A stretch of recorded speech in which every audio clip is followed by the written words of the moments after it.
Bonjour à toutes, bonjour à tous et merci de votre fidélité. C'est le premier dimanche de l'année et je tenais à vous souhaiter aujourd'hui, au nom de l'équipe de Sagesse Bouddhiste et de l'Union Bouddhiste de France, tous nos vœux de bonheur et de sérénité.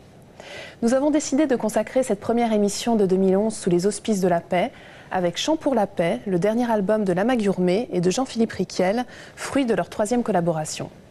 Alors comment s'est passée leur rencontre? De quelle manière travaillent-ils? Comment s'est opéré le choix de ces textes sacrés, chantés par Lama Gurmé et mis en musique par Jean-Philippe Riquiel? Qu'en est-il du Temple pour la paix auquel cet album est dédié? Nous en parlons tout de suite avec nos deux invités. Lama Gurmé, bonjour. Bonjour. Vous êtes un disciple de Kalu Rinpoché. Vous êtes né au Bhoutan, où vous êtes rentré à l'âge de 9 ans dans un monastère.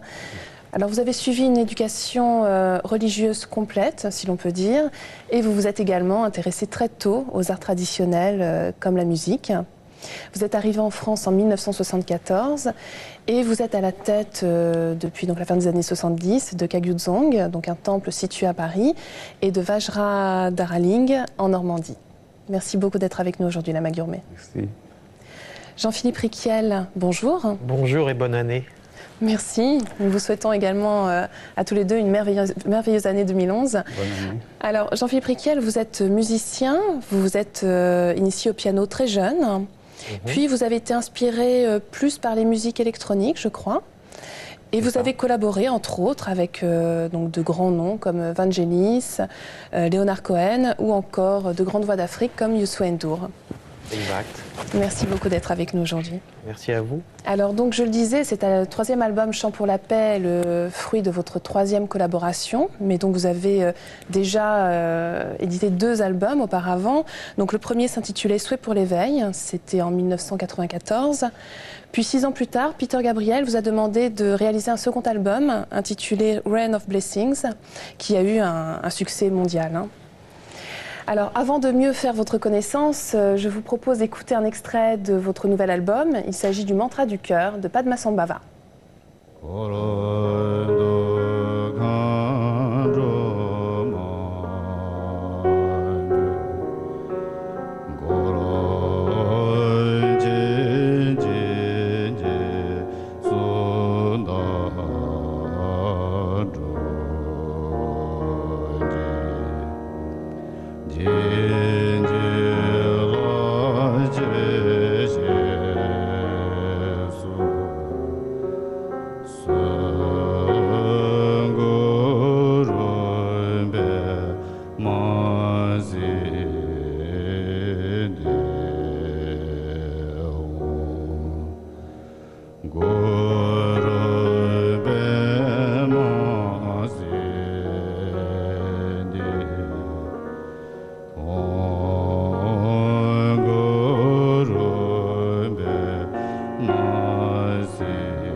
Alors, Jean-Philippe Riquiel, c'est un peu surprenant de voir ainsi accompagner un lama tibétain. Comment est-ce que vous vous êtes rencontrés? De quelle manière est née votre collaboration avec Lama Gurmé? On a été présentés l'un à l'autre par une amie commune qui s'appelle Doris, qui est bouddhiste et qui a voulu me présenter Lama Gurmé parce qu'elle était fascinée par sa voix, et moi aussi, dès que je l'ai entendu chanter, j'ai été également subjugué par cette voix incroyable, incroyablement basse et posée. Et heureusement, quand on s'est rencontrés pour la première fois chez moi, je me suis mis au clavier en ayant demandé auparavant à Lama Gurmé si c'était pas un blasphème de faire ça, et il m'a dit que non, qu'il n'y avait aucun problème. Et donc j'ai commencé à chercher tout de suite à accompagner ce qu'il chantait. Et j'avais un magnétophone qui tournait. Et ensuite, j'ai fait écouter ça à notre agent, Jean-Michel Resser, qui nous a dit tout de go qu'il fallait vraiment faire partager ça au plus grand nombre et faire un premier album. C'est comme ça que notre premier album est né. Alors vous-même, Lama Gurmé, vous avez été nommé Oumzé par le précédent Kalu Rinpoché. Donc c'est le maître des danses, entre autres, hein, des chants aussi. La musique a joué toujours un rôle très important dans votre vie. Est-ce que vous pouvez nous en parler?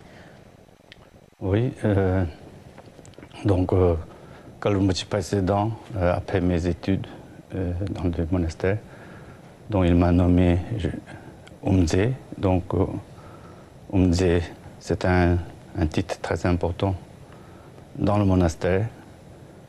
Et comme j'étais assez jeune à l'époque, quand Rinpoché voulait nommer Oumzé moi, j'étais vraiment heureux et l'honneur de recevoir tous ces titres par Kalu Rinpoché à Darjeeling il y a longtemps.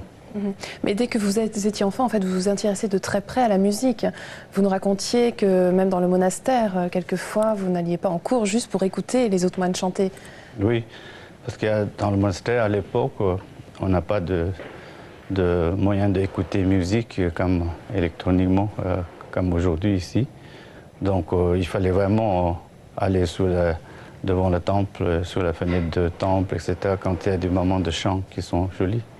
Donc je laissais toutes mes études et je allais courir pour écouter ces morceaux de chant. Et certains morceaux que je chante aujourd'hui, que ça m'a beaucoup imprégné, puis ça m'a apporté beaucoup pendant que je faisais des études et aussi pendant le retraite de 3 ans et 3 mois. Maintenant en Occident, grâce à Jean-Philippe Riquel, la musique m'a apporté beaucoup et aussi beaucoup pour les autres, je souhaite. Très bien. Alors, Jean-Philippe Riquel, vous avez également un parcours fort intéressant. Est-ce que vous pouvez nous raconter de quelle manière vous êtes justement mis à la musique? Donc, je le disais, d'abord au piano, puis après, ça a été les musiques plus traditionnelles qui vous ont attiré, hein. Alors, il y avait un piano à la maison qui était destiné à ma grande sœur. Et dès que j'ai eu 5 ans à peu près, j'ai sauté sur le piano, j'ai commencé à vouloir jouer et j'ai tout de suite été attiré par ce qui faisait de la musique. Alors, est-ce à cause de ma cécité ou est-ce que ça serait arrivé de toute manière? Je ne peux pas savoir. Je crois que j'ai été attiré pour des raisons autant humaines que musicales. Ça a commencé par l'Afrique et je suis toujours très attiré par l'Afrique. Et ceux qui me connaissent savent que je suis très proche de l'Afrique et je travaille beaucoup avec des musiciens du Sénégal, du Mali, du Burkina Faso, de la Guinée, etc. Et bon, je pense que les civilisations extra-européennes ont une autre manière de voir les rapports entre les êtres humains. C'est une manière qui a tendance à me plaire plus que la manière occidentale.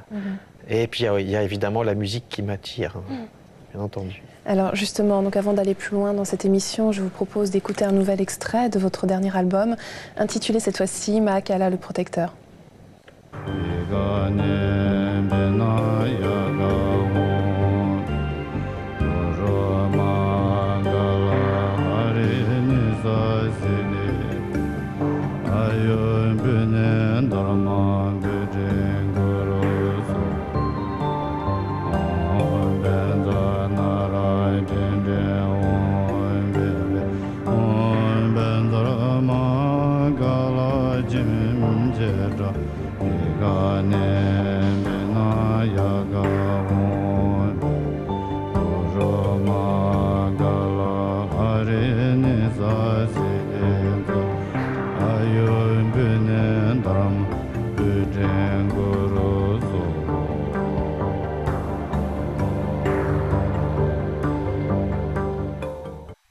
Alors il s'agit d'extraits, hein, je précise que nous avons été tournés spécialement chez vous, Jean-Philippe Riquel, dans votre studio. Alors Lama Gurmé, je voulais vous demander comment vous avez choisi les différents textes sacrés qui ont été mis en musique sur cet album. Ça n'a pas dû être évident, non?